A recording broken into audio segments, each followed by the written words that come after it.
오늘 말씀은 역대하 12장 1절에서 16절입니다. 간혹 길을 가다 보면 사고 다발적이라고 하는 경고문을 보게 됩니다. 길도 괜찮고 별 문제 없어 보이는데 말이죠. 길이 협착하고 구불구불하면 그만큼 운전자는 바싹 긴장하며 운전함으로 생각보다 의외로 사고 발생률이 현저히 떨어지게 됩니다. 그러나 탁 트인 고속도로, 마음만 먹으면 쌩쌩 달리는 최적의 도로 환경 속에서 의외로 대형 사고가 발생하죠. 너무 노면 상태가 매끄럽다 보니 깜빡깜빡 순간순간 이기기 어려운 졸음이 찾아와 순간 대형 사고를 일으키며 소중한 생명을 앗아가는 일들이 발생하게 되죠. 탁 트인 좋은 길에서 말입니다. 우리네 인생도 그렇습니다. 힘들고 어려울 때 누구보다 순수하고 진실되게 산 사람이 갑자기 형편이 피어질 때면 사람이 완전 변하여 예전의 모습을 찾아보기 어렵게 됩니다.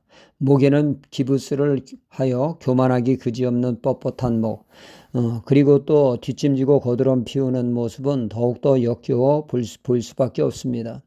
우리는 주위에서 흔치 않게 이런 모습을 발견하게 되죠.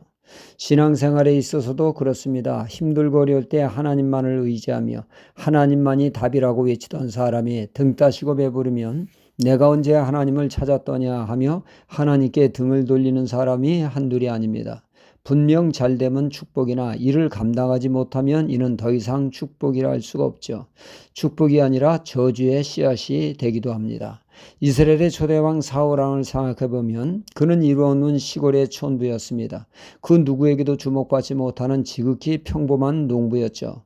그때 그는 그 누구보다 자신을 낮출 줄 아는 겸손한 자였습니다.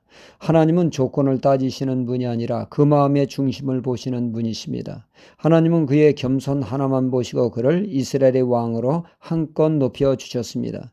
그가 왕이 되자 그는 돌변하게 되죠. 교만하기 그지없는 자로 말입니다. 그는 하나님의 말씀을 따라 살기보다는 자신의 생각대로 살며 가는 곳곳마다 하나님께 제사 드리는 것이 아니라 가는 곳곳마다 자신의 기념비를 세우는 데 혈안이 되었습니다. 하나님을 무시하는 처사가 도를 넘게 되었다는 얘기입니다. 하나님은 사무엘상 2장 30절 하반절에 말씀하기를 나를 존중히 여기는 자를 내가 존중히 여기고 나를 멸시하는 자를 내가 경멸히 여기리라 말씀하셨습니다. 사울왕이 교만하여 하나님을 무시하는 삶에 하나님은 그 말씀대로 나를 멸시하는 자 내가 경멸히 여기라고 하는 말씀과 같이 그의 삶에 하나님은 철저히 침묵하심으로 그의 삶을 경멸하셨습니다. 사울왕이 하나님의 도움이 절실히 요구될 때 하나님은 선지자로도 꿈으로도 그 어떤 방법으로도 철저히 침묵하심으로 그의 삶은 몰락의 길을 걷게 되었죠. 오늘 말씀에 르호보암 왕이 그런 전철을 밟고 있습니다. 그가 잘 나갈 때만 해도 나라가 번성하게 되자 그의 교만이 기승을 부리게 됩니다. 하나님과 하나님의 말씀을 뒤로 내어 던지게 되죠. 등 따시고 배부르자 완전 딴 사람이 된 것입니다.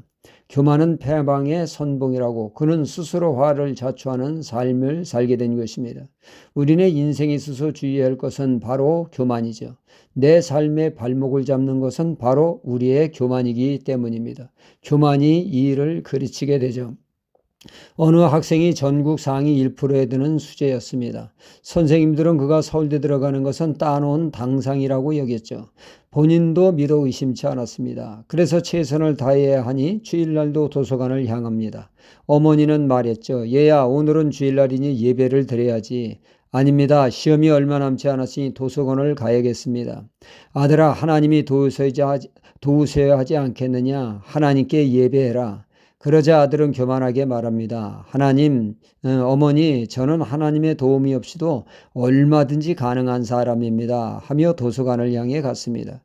그의 시험에서 모든 예상을 깨고 이 학생이 똑 떨어져 본인은 물론 주변 사람들이 큰 충격을 받게 되었다고 하죠. 이 일로 겸손해진 이 학생, 다시금 교회 생활에 충실하게 되었고 이듬해 대학을 들어갔다는 이야기입니다. 르호보암 왕이 교만하여 매를 자쳐 애굽 시사기에 이스라엘을 점령하여 그들의 자랑거리였던 각종 보물과 금방패를 빼앗고 대신 노수로 방패를 만드는 궁핍함이 그들에게 찾아왔습니다. 이 모든 불행을 잘 나갈 때 교만함으로 벌어진 일이었습니다. 우리는 어떤 상황이든 늘 겸손을 유지해야겠습니다. 겸손한 자에게 늘 하나님의 은혜가 머무니까 말입니다. 할렐루야.